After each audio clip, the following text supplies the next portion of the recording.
Hello everyone, welcome in super science classes. आज हम लोग क्लास 6 साइंस का चैप्टर 7 पढ़ेंगे। चैप्टर 7 हमारा है गेटिंग टू नो प्लांट्स, पौधों को जानिए। इस चैप्टर में हम लोग प्लांट के बारे में सभी नॉलेज को कलेक्ट करेंगे। Go outside and observe all plant around you, अपने घर के बाहर जाइए और चारों तरफ पाए जाने वाले पौधों को ऑब्जर्व करिए, ध्यान से देखिए। आप देखेंगे कि उनमें से कुछ पौधे छोटे होंगे, कुछ बहुत बड़े होंगे, जबकि कुछ ऐसे पौधे होंगे जो कि धरती पे हरे धब्बों की तरह ही दिखाई देंगे। कुछ पौधों पे हरी पत्तियां होंगी तो कुछ पे लाल पत्तियां होंगी। कुछ पौधों पे बड़े बड़े लाल फूल होंगे तो कुछ पे छोटे छोटे नीले फूल होंगे, जबकि कुछ ऐसे पौधे भी आपको दिखाई देंगे जिनमें कि फूल नहीं होंगे। We do see a variety of plant existing all around us, हमने देखा कि हमारे चारों तरफ ढेर सारे पौधे हमें दिखाई दे रहे हैं। ठीक है। नियर आवर होम्स, हमारे घर के पास, स्कूल के ग्राउंड के पास, रास्ते में, पार्क में, गार्डन में, इन सभी जगह हम लोग अलग अलग प्रकार के पौधों को देखते हैं। Let us get to know the different parts of any plant, अब हम किसी पौधे के अलग अलग पार्ट के बारे में जानने की कोशिश करेंगे। This will help us understand the difference between plant of different kinds, जो कि अलग अलग प्रकार के पौधों के बीच अंतर को समझने में हमारी हेल्प करेंगे। Can you label the stem, branch, root, leaf, flower and fruit of the plant shown in figure 7.1, इस प्लांट में ये प्लांट का जो फिगर दिया गया है इसके सभी पार्ट को आपको शो कराना है। किस किस पार्ट को? Stem, branch, root, leaf, flower and fruit को। तो हम लोग फिगर देखते हैं। ये हमारा प्लांट का फिगर है। ये प्लांट का कौन सा पार्ट है? ये है प्लांट का रूट। ये कौन सा पार्ट है? ये है प्लांट का स्टेम। ये यहाँ से निकली हुई क्या है? प्लांट की ब्रांचेज हैं। ठीक है। ये क्या है? लीफ है। ये क्या है? फ्रूट है। और ये क्या है? ये है फ्लावर। ठीक है। ये अलग अलग प्लांट के पार्ट हैं जिसके बारे में हम लोगों को जानना है, जो कि पौधों के बीच डिफरेंस को जानने में हमारी हेल्प करेंगे। क्लियर। नेक्स्ट टॉपिक हमारा क्या है? हर्ब, सर्ब्स एंड ट्री, शाक, झाड़ी एवं वृक्ष। Plant with green and tender stem are called herb. They are usually short and may not have many branches. हरे एवं कोमल तने वाले पौधों को शाक कहते हैं। ये सामान्यतः छोटे होते हैं और अक्सर कई शाखाएं इनमें नहीं होती हैं। Some plant develop branches near the base of stem. The stem is hard but not very thick. Such plants are called shrubs. कुछ पौधों में शाखाएं तने के आधार के समीप से निकलती हैं। तना कठोर होता है परंतु अधिक मोटा नहीं होता। इन्हें क्या कहते हैं? झाड़ कहते हैं। Some plant are very tall and have hard and thick stem. The stem have branches in the upper part much above the ground. Such plants are called trees. कुछ पौधे बहुत ऊंचे होते हैं तथा इनके तने सुदृढ़ एवं गहरे होते हैं। इनमें शाखाएं भूमि से अधिक ऊंचाई पर तने के ऊपरी भाग से निकलती हैं। इन्हें वृक्ष कहते हैं। Clear. Paheli wonders what kind of stem the money plant, bean stalk, gourd plants and grape vines have. Do observe some of these plants. How are these different from a herb, a shrub and a tree? Why do you think some of them need support to climb upwards? पहली जानना चाहती है कि money plant, same, लौकी तथा अंगूर के तने किस प्रकार के हैं। इनमें से कुछ पौधों को देखिए, ये शाक, झाड़ी और पेड़ से किस प्रकार भिन्न हैं। आपके विचार से इनमें से कुछ को ऊपर चढ़ने के लिए सहारे की आवश्यकता क्यों पड़ती है? Plants with weak stems that can not stand upright but spread on the ground are called creepers. कमज़ोर तने वाले पौधे जो सीधे खड़े नहीं हो सकते, ये भूमि पर फैल जाते हैं, इन्हें हम बोलते हैं क्रीपर्स। क्रीपर्स की हिंदी होती है विसर्पी लता। ठीक है। While those that take support and climb up are called climber. जबकि कुछ पौधे सहायता से ऊपर चढ़ जाते हैं, ऐसे पौधे आरोही कहलाते हैं। क्या कहलाते हैं? आरोही। क्लाइंबर्स को हिंदी में बोलते हैं आरोही। ये शाक, झाड़ी और पेड़ों से भिन्न होते हैं। क्लियर? ये साग झाड़ी और पेड़ से भिन्न होते हैं। Perhaps there are some plants in your school or at home that you take care of. संभवतः आप अपने विद्यालय अथवा घर पर कुछ पौधों की देखभाल करते होंगे। अपने घर अथवा विद्यालय में पाए जाने वाले वृक्ष, झाड़ी अथवा विसर्पी लता के दो पौधों के नाम आप लिख के बताएंगे और कमेंट में आप साग, झाड़ी और वृक्ष के दो एग्जाम्पल लिखेंगे। ठीक है, नेक्स्ट टॉपिक देखते हैं हमारा क्या है। नेक्स्ट टॉपिक है स्टेम। स्टेम मीन्स क्या होता है? तना।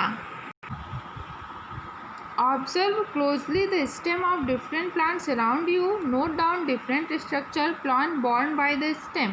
Compare your observation with that of your friends. What do you find? Stem bear leaves, branches, buds, flower and fruits. अपने आसपास के पेड़ पौधों को देखें तथा उनके तने पर पाए जाने वाले विभिन्न संरचनाओं एवं भागों को देखें। अपने अवलोकन की तुलना अपने फ्रेंड्स द्वारा किए गए अवलोकन से करें। आपने क्या देखा? तने में पत्तियां, शाखाएं, कली, फल व फूल होते हैं। What do you find? Stem bears leaves, branches, buds, flowers and fruits. क्या स्टेम में पत्तियां भी होती हैं, शाखाएं भी होती हैं, कली भी होती है, फूल भी होता है और फल भी होता है। ठीक है, अब हम लोग देखेंगे एक्टिविटी 2 को कि एक्टिविटी क्या कहती है। We would require a glass, water, red, blue ink and a soft stem. Pure water to fill 1/3 of glass. Add a few drops of red blue ink to the water. Cut the base of stem and put it in the glass as shown in figure 7.6. आपको इसके लिए क्या क्या चाहिए? एक glass चाहिए। Glass में क्या चाहिए? पानी चाहिए। इसमें जो है रेड इंक चाहिए। ठीक है, और कोई साकी पौधा चाहिए और ब्लेड चाहिए। गिलास को 1/3 जल से आप क्या करेंगे? भर देंगे। जल में लाल स्याही की कुछ बूंदें डाल देंगे। ठीक है, साग के तने को गिलास में रखें। जो भी प्लांट आप लिए हैं उसके तने को, जैसे आप ये प्लांट लेंगे तो इसमें इस तरह से रूट होगा ना, तो रूट को काट के सिर्फ स्टेम को ही आप क्या करेंगे? इस ग्लास में रखेंगे। ठीक है, अगले दिन इन शाखाओं का अवलोकन कीजिए। क्या इस साग के कुछ भाग आपको रेड नज़र आएंगे? आप देखेंगे कि इस स्टेम का जो कुछ पार्ट होगा वो रेड हो जाएगा। अगर आपने देखा कि तने में रंग ऊपर चढ़ गया, अगर इसे लंबे समय तक रखा जाए तो रंग पत्तियों और सिराओं में भी आ जाता है। धीरे धीरे ये जो वाटर में आपने रेड कलर डिजॉल्व किया गया है ये स्टेम में चला जाएगा और स्टेम से धीरे धीरे वो ये वेन्स और लीव्स में भी चला जाएगा। तो क्या आप बता सकते हैं कि यह लाल रंग यहाँ तक कैसे पहुँचा? ये रेड कलर जो है वो धीरे धीरे लीव्स और वेन्स तक भी पहुँच जाता है। From this activity we see that the stem helps in upward movement of water. इस क्रियाकलाप से हमने देखा कि जल तने के में ऊपर की ओर चढ़ता है, अर्थात तना जल का संवहन करता है। तना क्या करता है? जल का संवहन करता है। Stem conducts water. ये क्या है? फंक्शन है स्टेम का। Stem conducts water. स्टेम क्या करता है? जल का संवहन करता है। The water and mineral go to the leaves and other plant part attach to the stem. Water और मिनरल पौधे के विभिन्न भाग तक किसके द्वारा पहुँचते हैं? तो स्टेम के द्वारा पहुँचते हैं। ठीक है, प्लांट के सभी पार्ट तक वाटर और मिनरल किससे पहुँचते हैं? स्टेम से पहुँचते हैं। अब हम लोग देखते हैं कि हमारे नेक्स्ट टॉपिक क्या है। नेक्स्ट टॉपिक है लीव्स। लीफ मीन्स क्या होता है? पत्ती। Observe the leaf of some plant around you and draw them in your notebook. Are all the leaves of small size, same size, shape and colour. अपने आसपास के पौधों की पत्तियों को देखकर अपनी नोटबुक में उनके चित्र बनाइए। क्या इन सभी की आकृति, आकार एवं रंग एक जैसे होते हैं? How are leaves attach to the stem. यह तने से किस प्रकार जुड़ी होती है? The part of leaf by which it is attach to the stem is called petiole. पत्ती का वह भाग जिसके द्वारा वह तने से जुड़ी होती है उसको कहते हैं पेटियोल। Means PERT वृंत। क्या बोलते हैं? द पार्ट ऑफ लीफ, पत्ती का वो भाग जिसके द्वारा वो तने से जुड़ी होती है उसको क्या बोलते हैं? पेटियोल बोलते हैं। Clear? The broad green part of leaf is called lamina. पत्ती का जो ब्रॉड बड़ा चपटे हरे रंग का भाग होता है उसको क्या बोलते हैं? फलक बोलते हैं। Can you identify this part of leaves in plant around you? क्या आप अपने आसपास के पौधों की पत्तियों में इन भागों की पहचान कर सकते हैं? क्या सभी पत्तियों में पेटियोल्स होता है? क्या सभी पत्तियों में पेटियोल्स जो हैं वो पाए जाते हैं? देखिए ये लीफ का फिगर है, ठीक है। ये स्टेम है, स्टेम से लीफ का जो पार्ट जुड़ा हुआ है उसको क्या बोलते हैं? पेटियोल बोलते हैं। और जो इसका चपटा चौड़ा भाग है इसको क्या बोलते हैं? लैमिना बोलते हैं। क्लियर? एक्टिविटी 3 देखते हैं हम लोग। एक्टिविटी 3 क्या है? Put leaf under a white sheet of paper और sheet in your notebook. Hold it in place as shown in figure 7.9.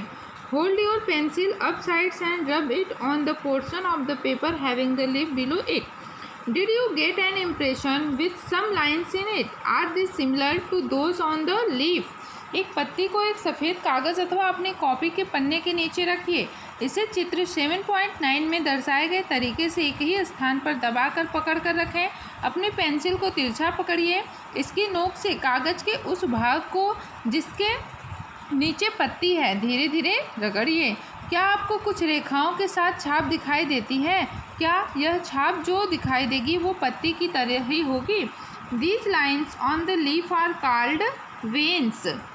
पत्ती की इन रेखित संरचनाओं को क्या बोलते हैं? वेन्स बोलते हैं, सिरा बोलते हैं। Do you see a prominent line in the middle of the leaf? This is called midrib. क्या आपको पत्ती के मध्य में एक मोटा सिरा दिखाई देता है? इसे क्या बोलते हैं? मिड रिब बोलते हैं। जैसे ये पत्ती का स्ट्रक्चर है तो आपको इस तरह से बीच में एक मोटी लाइन दिखाई देगी और इस तरह से किनारे किनारे पतले पतली संरचना। तो इसको हम लोग क्या बोलते हैं? वेन्स। और ये बीच वाले पार्ट को क्या बोलते हैं? Mid rib. The design made by veins in a leaf is called leaf venation. जो इस वेन्स के द्वारा पत्तियों में डिज़ाइन बनाई जाती है इसको बोलते हैं leaf venation. If the design is net like on the both side of mid rib the venation is reticulate. ठीक है, अगर ये जो डिज़ाइन होती है वेन्स से बनी हुई ये नेट के जैसी होती है, जाल की जैसी होती है, तो इसको हम लोग कैसा वेनेशन बोलते हैं? रेटिकुलेट वेनेशन बोलते हैं। Clear? In the leaf of grass, you might have seen that the veins are parallel to one another. This is called parallel venation. आपने देखा होगा कि घास की पत्तियों में यह सिराएं एक दूसरे के समानांतर हैं। ऐसे सिरा विन्यास को समानांतर सिरा विन्यास कहते हैं। जैसे ये लीव्स होता है, कुछ प्लांट में आप देखेंगे कि ये बिल्कुल इस तरह से होता है, ठीक है। और कुछ प्लांट्स में आप देखेंगे कि इस तरह से इधर जाल की तरह ये क्या होता है? फैला होता है। तो जिन पत्तियों में ये जाल की तरह फैला होता है उनका जो विन्यास होता है उसको हम लोग बोलते हैं रेटिकुलेट वेनेशन। और जिसमें ये पैरेलल होते हैं उनको बोलते हैं पैरेलल वेनेशन। क्लियर? अब हम लोग देखते हैं activity 4। We will require a herb, two transparent polythene bag and the thread. इसके लिए हमको हर्ब की ज़रूरत पड़ेगी, 2 ट्रांसपेरेंट पॉलीथीन बैग और धागे की ज़रूरत पड़ेगी। Do this activity during day time on a sunny day. Use a healthy well watered plant that has been growing in the sun. Enclose a leafy branch of the plant in a polythene cover and tie up its mouth as shown in figure 7.11. Tie up the mouth of another empty polythene cover and keep it also in the sun. इस क्रियाकलाप को दिन के समय करना चाहिए जब धूप खिली हो। इस क्रियाकलाप के लिए आपको स्वस्थ भली भांति संचित और धूप में रखे हुए पौधे को लेना चाहिए। किसी पौधे की पत्ती वाली शाखा को जैसा कि फिगर में दिखाया गया है एक पॉलीथीन की थैली से ढककर धागे से बांध दीजिए। दूसरे पॉलीथीन की खाली थैली पर भी धागा बांधकर धूप में रख दीजिए। कुछ घंटे बाद आफ्टर अ फ्यू आवर्स, कुछ घंटे बाद पॉलीथीन की थैली के आंतरिक पृष्ठों को ध्यानपूर्वक देखिए। आप क्या देखते हैं? क्या किसी थैली के अंदर आपको जल की बूंदें दिखाई देती हैं? किस थैली में जल की बूंदें दिखाई देती हैं? क्या आप बता सकते हैं कि यह बूंदें कहाँ से आई हैं? एक्टिविटी के बाद जो है पॉलीथीन की थैली को हटाना आप मत भूलिए। Water comes out of leaves in the form of vapour by a process called transpiration. जल की यह बूंदें पत्ती से जल वाष्प के रूप में बाहर निकलती हैं। इस क्रिया को क्या बोलते हैं? वाष्पोत्सर्जन, transpiration. Water comes out of leaves in the form of vapour by a process called transpiration. ये क्या है? ट्रांसपायरेशन की डिफिनीशन। जल की बूंदें पत्तियों से वाष्प के रूप में बाहर निकलती हैं। इस प्रक्रिया को हम लोग क्या बोलते हैं? वाष्पोत्सर्जन। Clear? Plant release a lot of water into the air through this process. इस प्रक्रम के द्वारा पौधे बड़ी मात्रा में जल को वायुमंडल में छोड़ते हैं। आप इसके बारे में डिटेल में चैप्टर 14 में पढ़ेंगे। Why did we tie a cover around the leaves? हमने पत्तियों के ऊपर थैली को क्यों बांधा? क्या अगर हम ऐसा नहीं करते तो पौधों के वाष्पोत्सर्जन से निकले जल वाष्प को हम देख नहीं पाते। In chapter 5 we notice water changing into different forms in some of our activity. Chapter 5 के उन क्रियाकलापों के विषय में स्मरण कीजिए जिसमें जल विभिन्न अवस्थाओं में बदल जाता है। क्या आप इनके नाम बता सकते हैं? Solid, liquid, gas. इनके क्या नाम होंगे जल की विभिन्न अवस्थाओं के? सॉलिड, लिक्विड, गैस, ठोस, द्रव और गैस। उस प्रक्रम का नाम बताइए जिसके कारण जल बूंदों के रूप में पुनः पॉलीथीन की थैली पर दिखाई देने लगेगी। देखिए, प्लांट से वाटर जो है वो किस फॉर्म में निकला? वेपर के फॉर्म में निकला। अब ये वेपर तो आपको दिखाई देगा नहीं, पॉलीथीन में आपको क्या दिखाई दे रहा है? वाटर। तो किस प्रोसेस के द्वारा वेपर जो है वो वाटर में कन्वर्ट होता है? पहले के लेसन में आप लोग पढ़े हुए हैं। वो कौन सी प्रोसेस होगी? वो प्रोसेस आपकी होगी कंडेंसेशन, संघनन।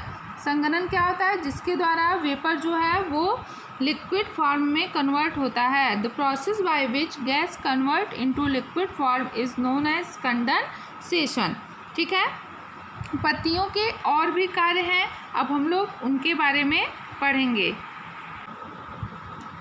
अब हम लोग देखते हैं activity 5। We would require a leaf, sprit, a beaker, test tube, burner, water, a watch glass and iodine solution for this activity. इस एक्टिविटी के लिए हमें पत्ती चाहिए, स्प्रिट बीकर चाहिए, परख नली चाहिए, बर्नर चाहिए, जल चाहिए, प्लेट चाहिए और आयोडीन विलयन चाहिए। ये देखिए बीकर है, ये टेस्ट ट्यूब है, ये क्या है? ये बर्नर है, ये लीफ है और ये आयोडीन सोल्यूशन है। ठीक है? Take a leaf in a test tube and pour spirit to completely immerse the leaf. परख नली में एक पत्ती रखिए। ये परख नली है, टेस्ट ट्यूब है, इसमें आपको क्या करना है? एक पत्ती रखना है और उसमें पर्याप्त मात्रा में स्पिरिट डालना है जिससे कि पत्ती उसमें पूरी तरह से डूब जाए। Clear? Now place the test tube in a beaker half filled with water. Heat the beaker till all the green color from the leaves come out into the spirit in the test tube. Take out the leaf carefully and wash it in water. Place it on watch glass and pour some iodine solution over it. अब इस test tube को जल से आधे भरे beaker में रखेंगे। Beaker को उस समय तक गर्म करते रहेंगे जब तक पत्ती से हरा रंग पूर्णतः बाहर नहीं निकल जाता। अब पत्ती को परख नली से सावधानीपूर्वक बाहर निकालकर वाटर से अच्छी तरह से धुलेंगे। इसे प्लेट में रखकर आयोडीन विलयन की कुछ बूंदें डालेंगे। ठीक है? What do you observe? आप क्या देखेंगे? Compare your observation with those done in chapter 2 when you tested food for presence of different nutrients. Does this mean that the leaf has starch in it? आप देखेंगे कि पत्ती का जो colour होगा वो ब्लू कलर में कन्वर्ट हो जाएगी। ठीक है? पत्ती किस कलर में कन्वर्ट हो जाएगी? ब्लू कलर में कन्वर्ट हो जाएगी। इसका क्या मतलब है कि लीफ में क्या पाया जाएगा? स्टार्च पाया जाएगा। लीफ में क्या पाया जाता है? स्टार्च पाया जाता है। In chapter 2 we saw that a slice of raw potato also show the presence of starch. Chapter 2 में हमने देखा था कि कच्चे आलू में भी स्टार्च पाया जाता है। आलू में यह स्टार्च पौधे के अन्य भाग से आकर एकत्रित हो जाता है, किंतु पत्तियां प्रकाश और हरे रंग के एक पदार्थ की उपस्थिति में अपना भोजन बनाती हैं। ठीक है? पत्तियां क्या करती हैं? Plant leaves prepare their food in the presence of sunlight and a green colored substance present in them. पत्तियाँ प्रकाश और हरे रंग के एक पदार्थ की उपस्थिति में अपना भोजन बनाती हैं। हरे रंग का जो पदार्थ, ये कह रहा है ना ग्रीन कलर्ड सब्सटेंस, वो ग्रीन कलर्ड सब्सटेंस क्या होता है? क्लोरोफिल। वो ग्रीन कलर्ड सब्सटेंस क्या होता है? क्लोरोफिल की उपस्थिति में अपना भोजन स्वयं बनाती हैं। For this they also use water and carbon dioxide. इसके लिए वो वाटर और कार्बन डाइऑक्साइड का भी यूज़ करती हैं। This process is called photosynthesis. इस प्रक्रिया को हम लोग क्या कहते हैं? फोटोसिंथेसिस, प्रकाश संश्लेषण। मीन जो हरे पौधे होते हैं वो सनलाइट और क्लोरोफिल की सहायता से, सनलाइट और क्लोरोफिल की सहायता से, ये क्लोरोफिल जो होता है वो पत्तियों में ही पाया जाता है। सनलाइट और क्लोरोफिल की सहायता से कार्बन डाइऑक्साइड और वाटर का यूज़ करके अपने भोजन का निर्माण करते हैं। इस प्रक्रिया को, जिसके द्वारा कि हरे पौधे प्रकाश की उपस्थिति में वाटर और कार्बन डाइऑक्साइड का यूज़ करके अपना भोजन बनाते हैं, उस प्रक्रिया को हम लोग बोलते हैं फोटोसिंथेसिस, प्रकाश संश्लेषण। The process by which green plant make their own food in the presence of sunlight and chlorophyll with the help of water and carbon dioxide is known as photosynthesis। ठीक है, ये photosynthesis की definition है, इसको आप ध्यान से सुन के लिखेंगे।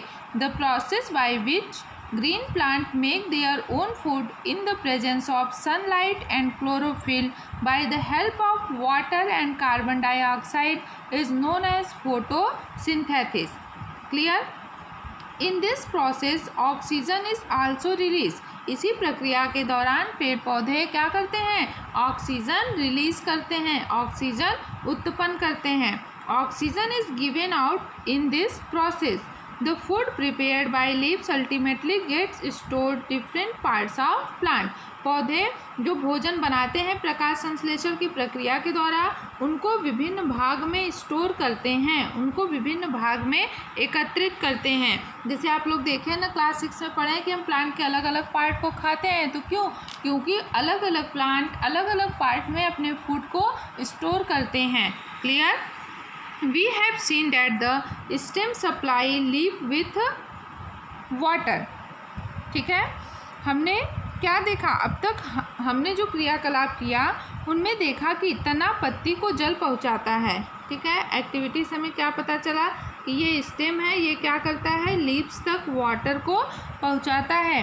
पत्ती जल का उपयोग करके क्या करती है? अपना भोजन बनाती है। पत्ती इस वाटर का यूज़ करती है और अपना भोजन बनाती है।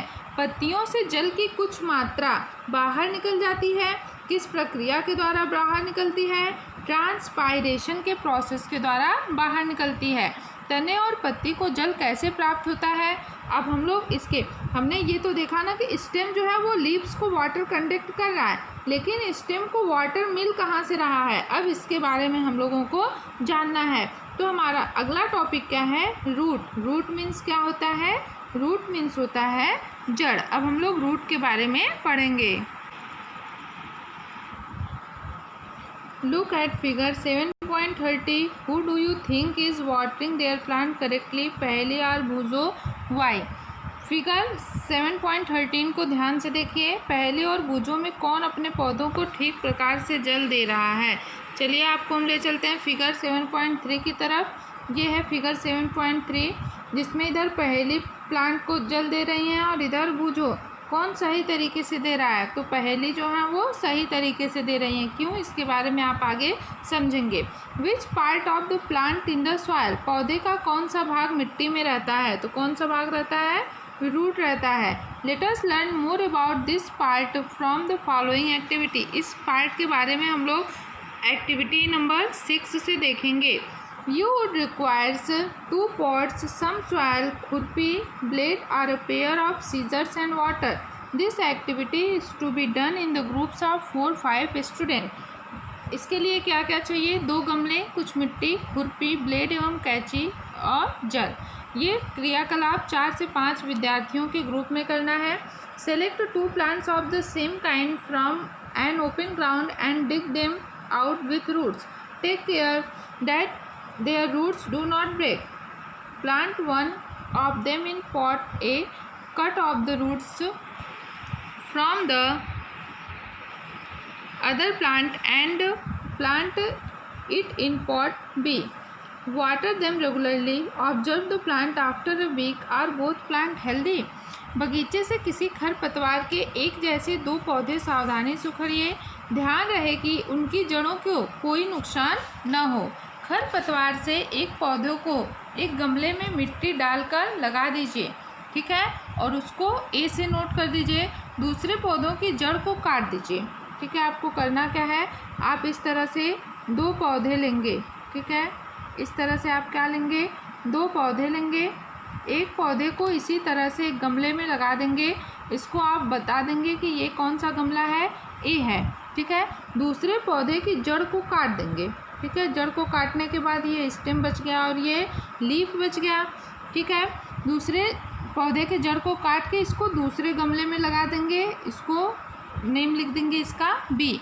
अब इसमें नियमित रूप से आप जल दीजिए। एक हफ्ते के बाद आप इसको देखिए, क्या दोनों पौधे स्वस्थ रहेंगे। दोनों पौधों में नियमित रूप से जल दिया गया, परंतु एक की जड़ नहीं थी। क्या आप इस क्रियाकलाप से जड़ के महत्वपूर्ण कार्य के विषय में जान पाते हैं। जड़ का एक अन्य कार्य जानने के लिए हम लोग एक्टिविटी 7 देखेंगे, ठीक है। एक्टिविटी 7 तो आप देखेंगे कि जिस गमले के पौधे में रूट है वो प्लांट तो बिल्कुल हेल्दी रहता है, लेकिन जिसमें रूट नहीं रहता है वो प्लांट हेल्दी नहीं रहता है। क्यों ये हेल्दी है, क्योंकि रूट ही वाटर एब्जॉर्प्शन का काम करता है। ये जो प्लांट का पार्ट होता है ये मिट्टी में पाया जाता है। जब आप वाटर डालते हो तो हमेशा रूट में डालते हो, कभी भी प्लांट के लीफ में नहीं डालना चाहिए, क्योंकि ये रूट ही वाटर और मिनरल को एब्जॉर्ब करता है और प्लांट के सभी पार्ट तक पहुंचाता है। इसलिए गमले ए का जो पौधा होगा वो स्वस्थ होगा और बी का जो पौधा होगा वो अस्वस्थ होगा। क्लियर। अब हम लोग देखते हैं activity 7। Activity 7 we would require seeds of gram and maize, cotton wool, bowls and some water. इसके लिए हमें मक्के और चने के बीज चाहिए, रुई चाहिए, कटोरी तथा जल चाहिए। टेक 2 कटोरी, 2 कटोरी ले लीजिए।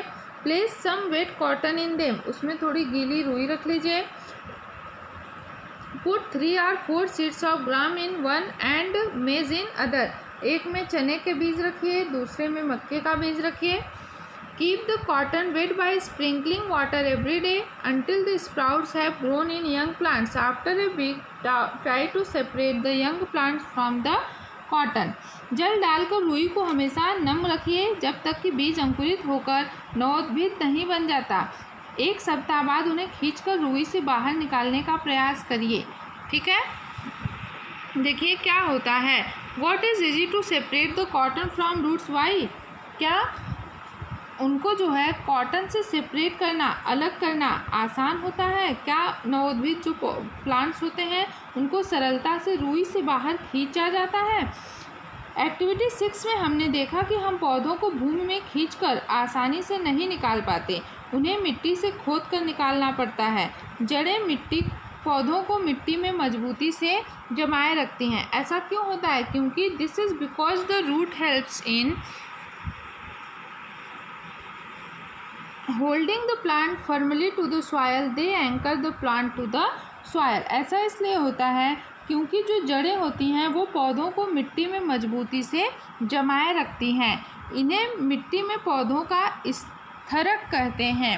एंकर मीन्स क्या होता है, स्थरक कहते हैं। जड़ें ही जो होती हैं वो प्लांट को मिट्टी में पकड़े रखने का कार्य करती हैं। इतना बड़ा पेड़ होता है और वो मिट्टी में पड़ा रहता है, तो उनको मिट्टी से बांधे रखने का काम कौन करता है, रूट करता है। इसलिए रूट को एंकर ऑफ द प्लांट भी कहते हैं। तो 2 काम पता चला जड़ का, क्या वाटर का एब्जॉर्प्शन करते हैं जड़ और पौधों को मिट्टी में बांधे रखने का काम करते हैं। Clear. You have seen that there are different kinds of stem and leaves. आपने अलग अलग प्रकार के तनों और पत्तियों को देखा। क्या जड़ों में भी विविधता दिखाई देती है? आइए इसका पता लगाएं। इसके लिए हम लोग एक्टिविटी 8 को परफॉर्म करेंगे। Study figure 7.16 A and B carefully. Look at the roots of the gram plants you have pulled out from the cotton in the previous activity. Do they look like the roots shown in figure 7.16 or those in figure 7.16b? How about the roots of maize plant? Write gram or maize in the blank space in figure after matching the roots with in the figure. Figure 7.16a एवं 7.16b को ध्यान से देखिए। अब चने के एक पौधों की जड़ को देखिए, क्या ये बिल्कुल जैसा कि 7.16a के समान दिखाई देती हैं अथवा फिगर 7.16b की तरह? मक्के के पौधों की जड़ कैसे दिखाई देती हैं? जड़ों की आकृति के चित्र के साथ मिलान कर खाली स्थान में मक्का अथवा चना लिखिए। कौन से मक्का का है, कौन सा चना का है? चने एवं मक्के की जड़ों में क्या समानता है? वे किस रूप में एक दूसरे से भिन्न हैं? ऐसा प्रतीत होता है कि जड़ें दो प्रकार की होती हैं। क्या जड़ों के कुछ और भी प्रकार हैं? आइए इसका पता लगाएं। तो यहाँ पे आपको क्या पता चला, जड़ें कितने प्रकार की होती हैं? जड़ें दो प्रकार की होती हैं। कौन कौन सी होती हैं इसके लिए देखेंगे हम लोग एक्टिविटी 9। ठीक है। Go to an open ground where many wild plant are growing. खुले मैदान में जाइए जहाँ बहुत से खरपतवार उग रहे हों। कुछ खरपतवार पौधों की मिट्टी को खोद कर निकालिए और जड़ों से मिट्टी धोकर अलग कर उनका निरीक्षण कीजिए।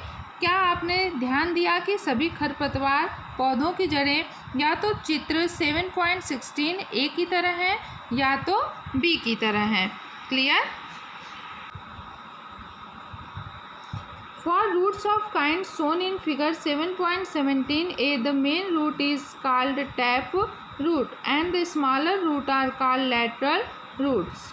Plant with roots as shown in figure 7.17b do not have a main root. All roots seems similar and these are called fibrous root. जिन पौधों की जड़ें, ठीक है, 7.17a की तरह हैं, मीन्स जिनमें कि एक मेन रूट होता है और इनमें कुछ निकले हुए अलग अलग रूट होते हैं, इनको हम लोग क्या बोलते हैं? टैप रूट बोलते हैं। ठीक है, इस मेन रूट को टैप रूट बोलते हैं और वो जो निकले हुए पार्ट हैं इसको लैटरल रूट बोलते हैं। और जब किसी पौधे में सभी जड़ें एक समान दिखाई दे, सभी जड़ें कैसी हों? एक समान हों, तो ऐसे रूट को फाइब्रस रूट बोलते हैं। ठीक है। रूट्स टू टाइप्स की होती हैं, टैप रूट्स और फाइब्रस रूट। टैप रूट में एक मेन पार्ट होता है और उससे निकले हुए कुछ स्मॉलर रूट्स होते हैं। फाइब्रस रूट्स में रूट के सभी पार्ट जो हैं बिल्कुल एक जैसे दिखाई देते हैं। Clear? Separate the plants you have collection into two groups. In group A put those have the tap roots and group B those have fibrous root. आपको प्लांट को कलेक्ट करना है और उनको दो पार्ट में डिवाइड करना है। बताना है कि कौन सा पौधा जो है किसमें टैप रूट पाया जाता है और किसमें जो है वो फाइब्रस रूट पाया जाता है। We have learned that root absorb water and mineral from the soil and stem conduct these to leaf and other parts of the plant. हमने देखा कि जड़ें मिट्टी से जल का अवशोषण करती हैं तथा तना जल एवं खनिज को पत्तियों एवं पौधों के अन्य भागों तक पहुंचाता है। जड़ें क्या करेंगी? मिट्टी से वाटर को एब्जॉर्ब करेंगी और स्टेम जो है वो प्लांट के सभी पार्ट तक इनको पहुंचाएगा। The leaves prepare food. पत्तियां भोजन बनाती हैं। This food travels through the stem and is stored in different parts of plant. ये फूड भी जो है स्टेम से ही ट्रेवल करता है, स्टेम ही फूड को भी कंडक्ट करता है और पौधों के सभी भाग में ले जाके स्टोर करता है, एकत्रित करता है। We eat some of this as root. कुछ को हम रूट की तरह, जड़ की तरह खाते हैं। जैसे किन किन प्लांट का हम रूट खाते हैं? कैरेट हो गया, रेडिश हो गया, स्वीट पोटैटो हो गया, टर्निप हो गया एंड टेपियोका। गाजर, मूली, शकरकंद, सलजम एवं टेपियोका आदि की हम जड़ों को खाते हैं। We also eat many other parts of plant where food is stored. हम पौधों के और भी ऐसे पार्ट को खाते हैं जहाँ की भोजन एकत्रित होता है। Clear? Do you agree that stem is like a street with two way traffic? क्या आप इस बात से सहमत हैं कि तना दो तरफा मार्ग की तरह कार्य करता है? प्लांट जो है वो दो तरफा मार्ग की तरह कार्य करता है। ये करता क्या है कि रूट से वाटर को एब्जॉर्ब करता है और पौधों के सभी भाग तक पहुंचाता है। ठीक, फिर पत्ती यहाँ पे भोजन बनाती है, इस भोजन को पौधों के सभी भाग तक पहुँचाता है। तो ये दो तरफा काम कर ही रहा है ना। तो वाटर और मिनरल और फूड, इन तीनों को कंडक्ट करने का काम किसका होता है? प्लांट का होता है। क्लियर? स्टेम का होता है। ठीक है। वाटर को एब्जॉर्ब करने का काम किसका होता है? रूट का होता है। वाटर को कंडक्ट करने का काम किसका होता है? स्टेम का होता है। वाटर को एब्जॉर्ब करके फूड फॉर्मेशन का काम किसका होता है? लीफ का होता है। ठीक है। अब लीफ जो ये फूड फॉर्म्ड की, इसको प्लांट के सभी भाग तक पहुंचाने का कार्य कौन करता है? स्टेम करता है। देखिए, सबका नाम एक बार आया लेकिन स्टेम का नाम दो बार आया। मीन्स ये दो तरफे रास्ते की तरह कार्य कर रहा है। Clear? Thanks for watching video.